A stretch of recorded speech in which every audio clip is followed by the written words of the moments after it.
college football all day. It's a Football Friday right here on The Zone. Whether it's the Utes, Cougars, or Aggies, we've got you covered. This is a Football Friday edition of Hans Olsen and Scotty G, presented by Mountain Land Supply on 97.5, the KSL Sports Zone. Vicky, come over here. Hey, it's time to catch up. It's a Football Friday, but Alema Harrington's calling high school games, and Ron McBride is over in Hawaii. But he is joining us right now via the phone. Coach, how are you? What, good. I couldn't be better. Yeah. Oh, Coach, we miss you. I miss seeing you. How's Hawaii? Well, right now I'm on the third floor, looking out over the ocean here at Turtle Bay. Most gorgeous morning ever, and the sun is out, and it's just been unbelievable. And I forgot how pretty this part of the island is. You know, you if you haven't been here in a while, you forget how gorgeous it is, and it's an unbelievable facility. So, Coach, I need some advice, and I want to get your thoughts on this because I've got these grand plans. I bought a couple of properties in Florida, and I want to move to Florida for parts of the winter and then come back to Utah.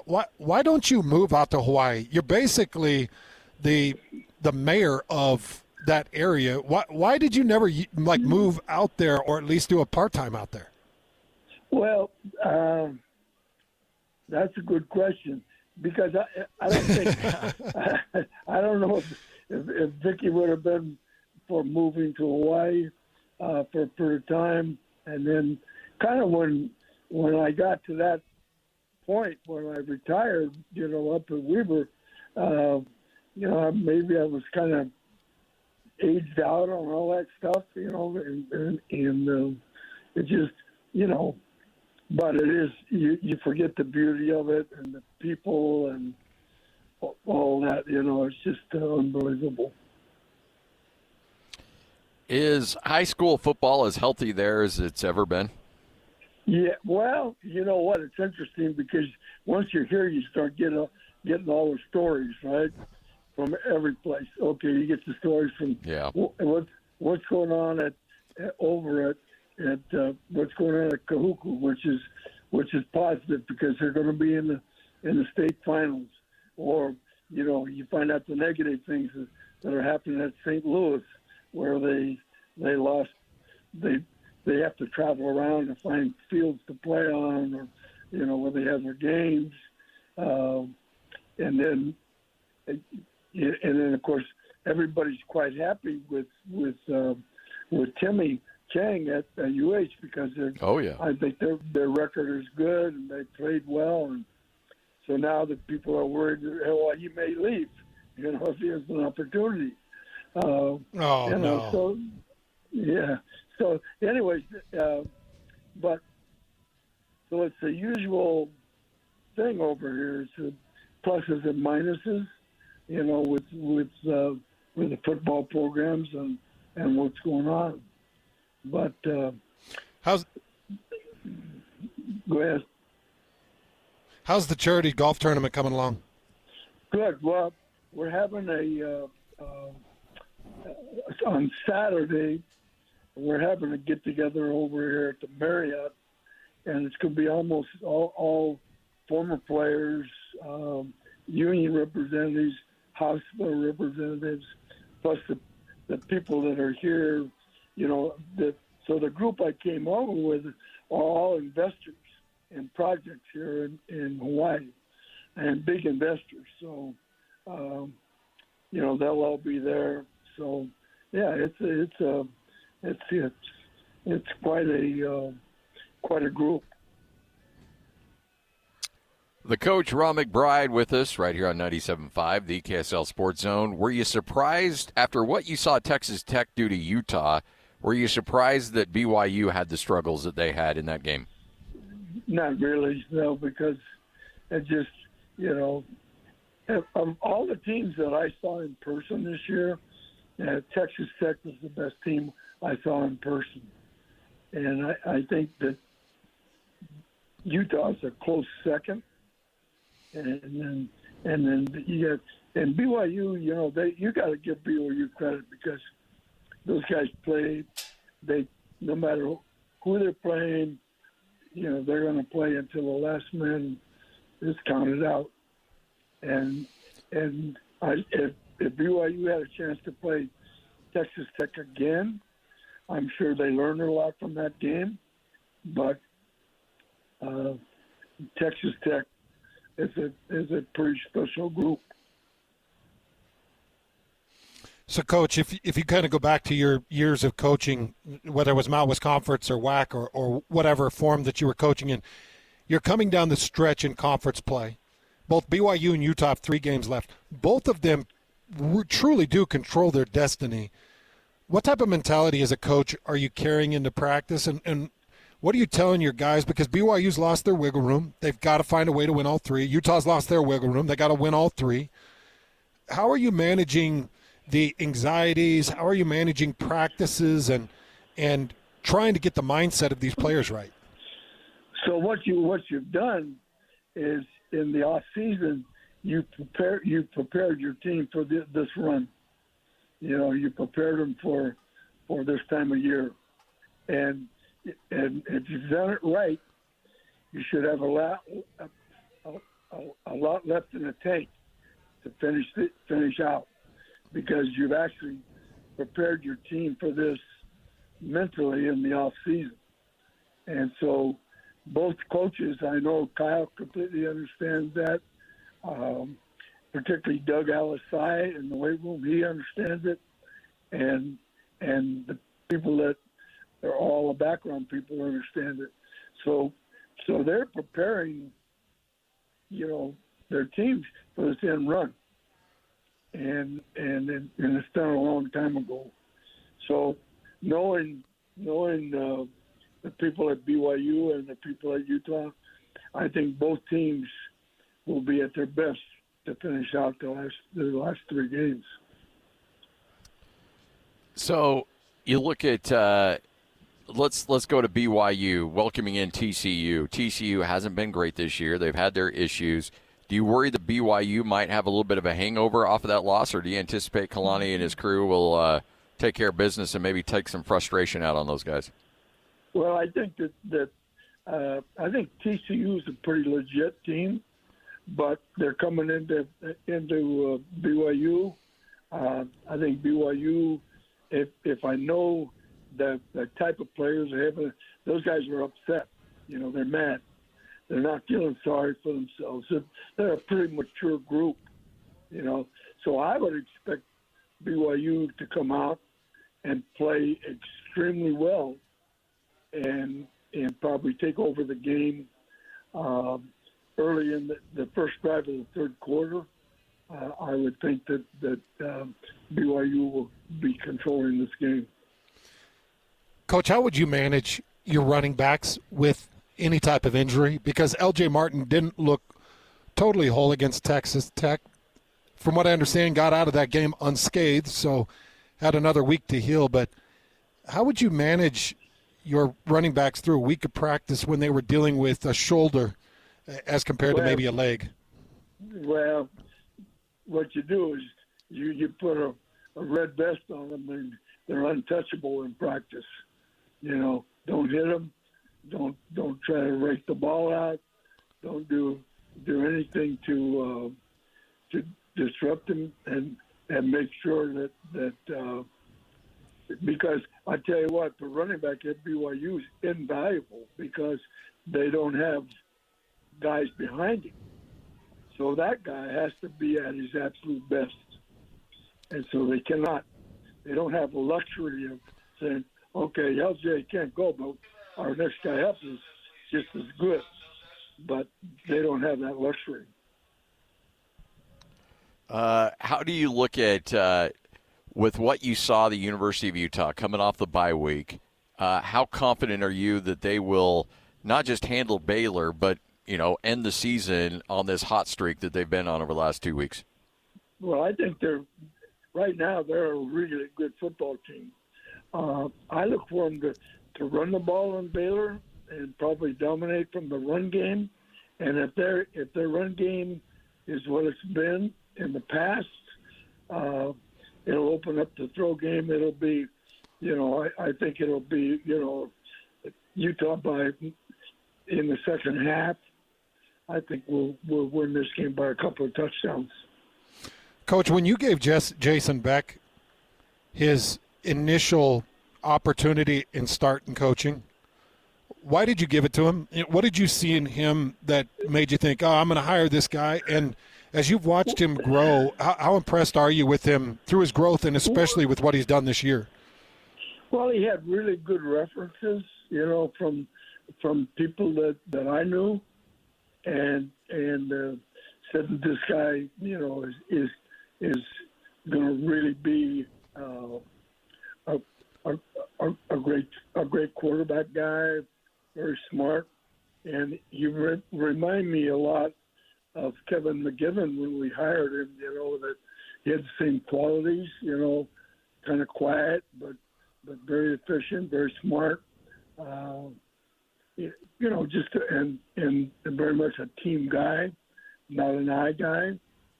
And what he's done is he's grown a lot, and he's more confident now, and he knows what he's doing, where he's going. This guy has a very bright future.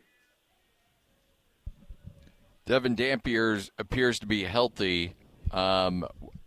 When you see him and what he's able to do when he's healthy, coming off this bye week, just how dynamic does that make this Utah offense? And when you can run the ball, as much as I think we all anticipate that they'll be able to run the ball in Baylor, do you even really try to push it down the field, or do you just stick behind the run and just let them have it? No, just do your thing, but create the fact that they're going to have to put more people in the box to defend the run, and then it's going to open up a big play out of the passing game. And and now Utah has kind of discovered more people that can play, as it's gone on in the roster. So there's more guys that they figured out, this guy is a difference maker. This guy's a difference maker. So they've discovered more people, and they're starting to utilize more people. So it's and God bless Kyle for it. He lets Jason Beck do his thing, and it appears to be. I was a little worried after the BYU game that they'd try to maybe shuttle him down a little bit and try to, control what he's doing, but they just let him do his thing, and what has happened is, they're doing what they want when they want, and they're using a variety of formations to get what they need. They got a heavy package, they got a split package, they got but they got people that fit the packages. So, Coach, both BYU and Utah are facing pocket quarterbacks, really non-mobile quarterbacks that aren't looking to leave the pocket. As a defensive mind, just kind of knowing what both BYU and Utah have as personnel up front, and their linebackers and blitz ability, how do you see them attacking these two quarterbacks in Sawyer Robertson and Josh Hoover? Well, the nice thing about BYU is that Jack is healthy, and the other playmaker out there is healthy. So Jack had his best game against Texas Tech that he's had in like 3 weeks. So he looked like the Jack of old because he wasn't favoring his shoulder. He was running. He was making plays. And so Jack and the other kid out there, they're going to make a big difference. And I thought that the inside guys showed up. I thought the nose guard, I thought had a pretty good game. Looked like he was hustling and moving. I think BYU's speed and depth in the defensive side of the ball will be a huge difference. And then on Utah's side, it's going to be the offensive line basically controlling the line of scrimmage and opening things up to do whatever they want to do. Well, Coach, always a pleasure. Have a good time there in Hawaii, and we look forward to catch up with you next week. Okay, so how are you guys doing? We're doing good, We're Coach. doing good. We just miss you. Yeah. It's not the same. And Alema ditched us, too. Well, where's the lemma? Oh, he's calling high school It games. says high school games are more important. Okay, well, but I'm gonna just shout out to these people that I flew with on the plane: Deloy Hansen, his wife Julie, Joey Beechan, his wife Becky, James Clark, MJ, Red. All these people, they've been fantastic. So, anyways, I'm going to have a great day, and I'm going to have a lot of fun. I bet it. And when Coach goes to Hawaii, there's no Spirit Island or Airlines here. He's going private. Oh, yeah, he's going private. And when Coach goes to Hawaii, nobody's tracking his sugar consumption. No, Coach. Sugar doesn't count in Hawaii. So go crazy. Well, so my son-in-law's with me, and so he has to report of what I'm eating to Grandma. Oh, boy. And so they had this candy thing, and people are eating this candy like it's water. I mean, you get a small. And they said, "You ought to have one." I said, "No, I can't." And then I pulled one out and then Red threw it away. And so, Oh. Yeah. Oh, man. So they're so they got a watchdog. So Red's a watchdog Yeah. on this trip. Yeah. But Vicky may not be there, but her influence is always there. yeah, exactly. Yeah. Yeah. All right. Yeah, but yeah. All right. Okay. Hey. See you, Coach. Have a good time. Love you, Coach. You guys love you too. Have a good day. All right. Let's bring back a victory for the BYU and the Utah. And the other thing is important. We got to hire Weber State, so that's another big thing. Okay. And we just need you to get your butt back on an airplane and be back here for next Friday because we're not doing phone stuff for 25 minutes. We need you 2 hours. Oh, no, don't worry.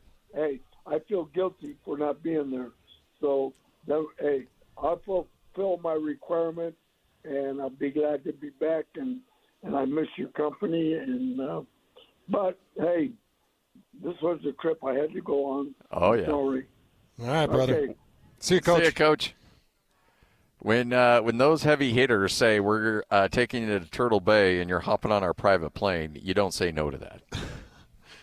I love that guy. Yeah. Man, I love Coach Mack. Good enough to at least join us on the phone, and Alema wouldn't even do that. No. Lemon's like, no, I'm not doing that. I'm not gonna sully my good name by hanging out with you guys over a phone. It's ridiculous. 97.5, the KSL Sports Zone. All college football, all day. It's a Football Friday right here on the Zone. Whether it's the Utes, Cougars, or Aggies, we've got you covered. This is a Football Friday edition of Hans Olsen and Scotty G, presented by Mountain Land Supply on 97.5, the KSL Sports Zone. Hans and Scotty, 97.5, the KSL Sports Zone. Hey, Thanksgiving's coming up, so make sure to get your turkey and have it cooked, smoked to perfection. Kenny J's Barbecue is going to take the stress out of Thanksgiving. Go to kennyjbbq.com, get your turkey, and you can just pick it up on Thanksgiving morning, and you're good to go. Oh, The things you deal with as a dad. yeah, dude, you're preaching to the choir on that one, but not quite to. I'm not quite dealing with what you're dealing with right now. Yeah. Well, what can you say? You say yes, I guess. Yeah. Yeah. That's what I always say. Yeah. Shehan Jeyarajah, kind enough to join us from CBS, college football, Big 12 insider, kind enough to hang out again. Shehan, how you doing, man? I'm doing great. Thanks for having me.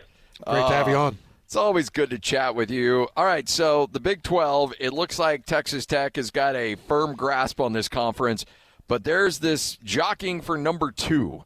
who might be playing Texas Tech in a championship game. Right now, who do you feel like is your odds-on favorite for that spot?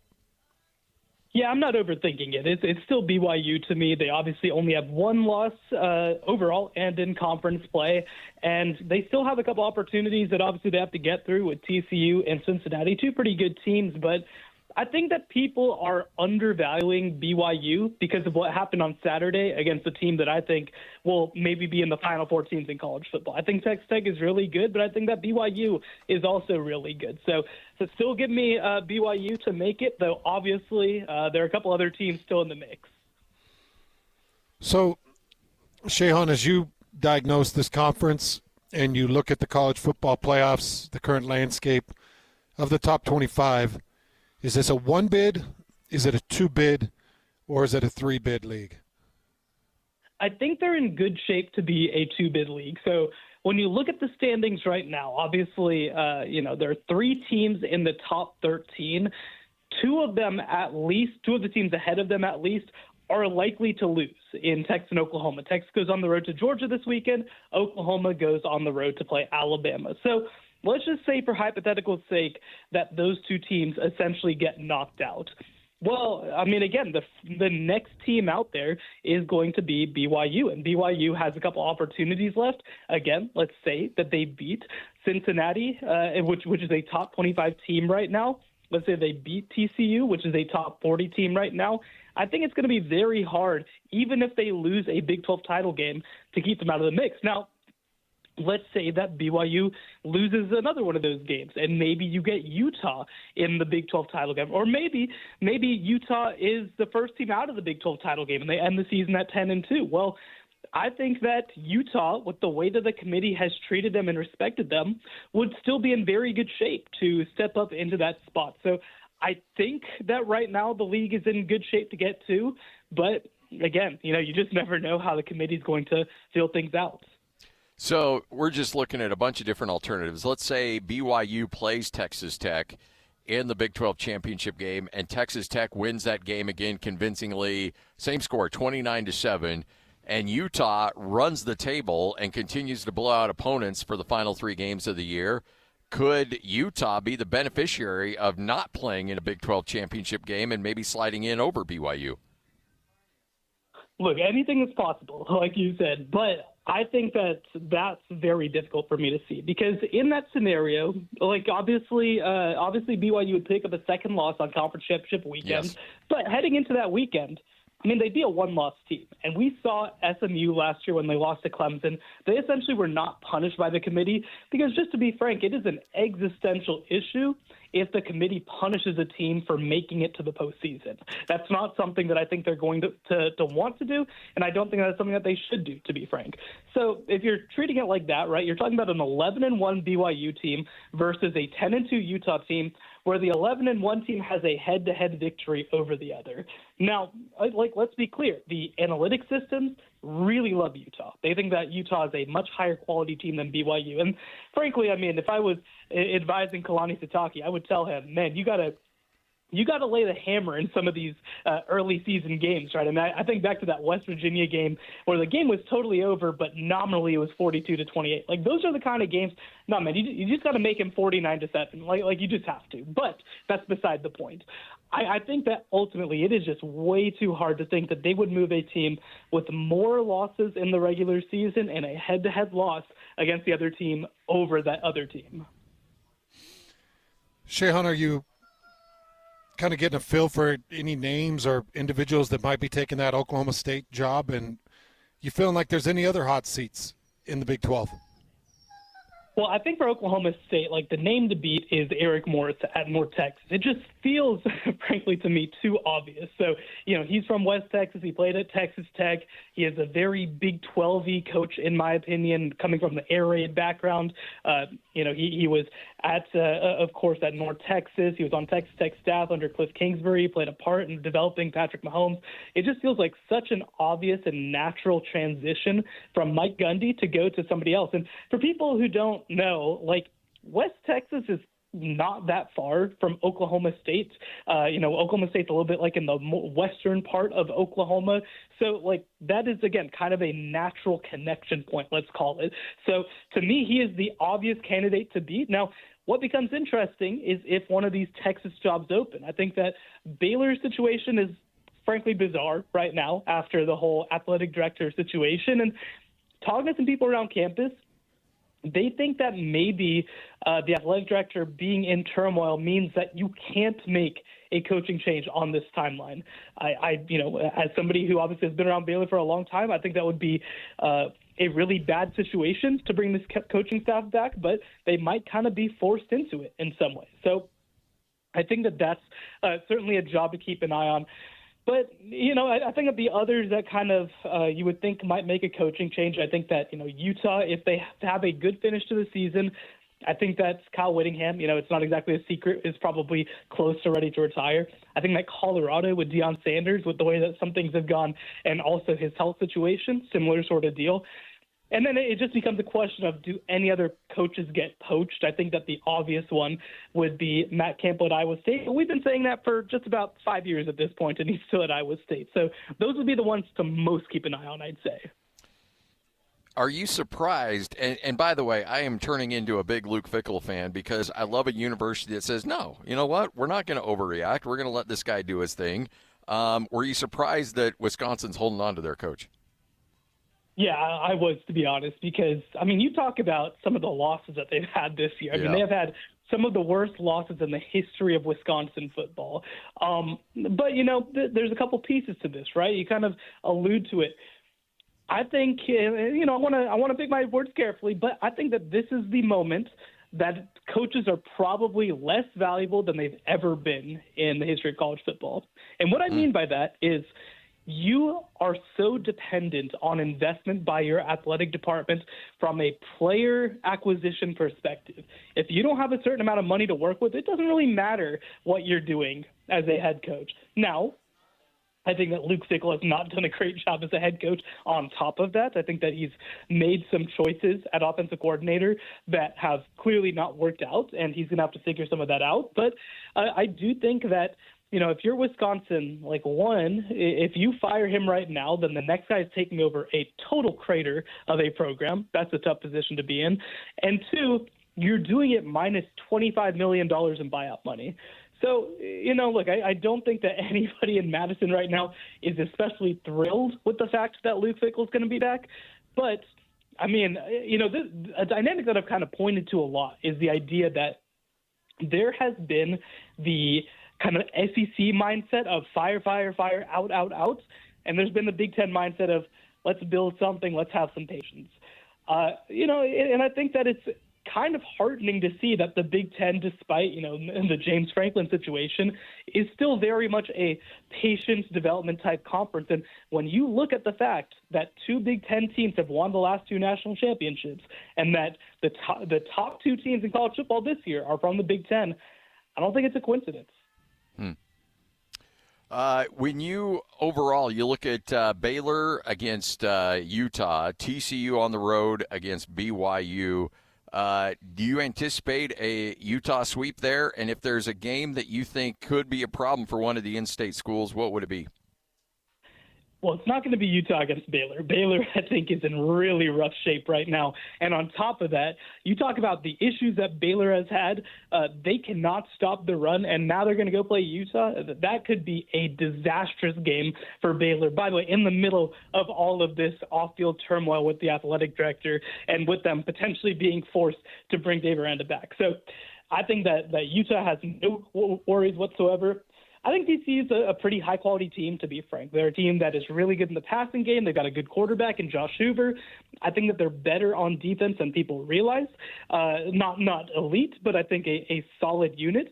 So I think that this game will probably be a little closer than people may like and may expect. But, again, a big part of that is I think that TCU is a top 35 type team, whereas, Baylor's probably in the low 50s or 60s. So I think that matchup-wise, BYU's got a little bit more of their hands full, but it also would be a great opportunity for them to lay the hammer down against what, again, I think is a pretty decent opponent. So you got Texas Tech and BYU in a rematch in the Big 12 championship with 3 weeks left. Yes, that is correct. And how do you see that game potentially playing out? Yeah, it's a good question. Well, I think that there's a couple pieces. One, I honestly feel like BYU's offensive game plan heading into that game was not bad. Like, I felt like they actually did a good job of holding onto the ball, of drawing things out.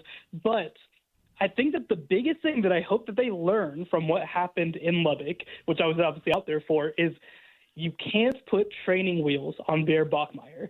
Like, you just have to let him go downfield. And look, we also saw moments where he made stuff happen and receivers had drops. And like, that just can't happen. You have to give your true freshman quarterback some help. But I actually didn't hate the way that they attacked the running game. I thought that they had more success than I expected them to. I thought that Bear Bachmeier extended plays in a big way. But you have to let him go downfield. You have to let him challenge a secondary that, relatively speaking, is the weakness of the Texas Tech defense. It's not a big weakness, but it is, I think, less good than their defensive front. So I think it's going to be closer. I think they're going to have a better plan. But at the same time, I just think that Texas Tech is one of those teams this year. I think that they're a legitimate top 5 in the country. I think that if some things break right, they could be playing for a national championship. I just think that they're too high quality a team. So it's not going to be a blowout like it was in Lubbock, but I do think Texas Tech wins the Big 12.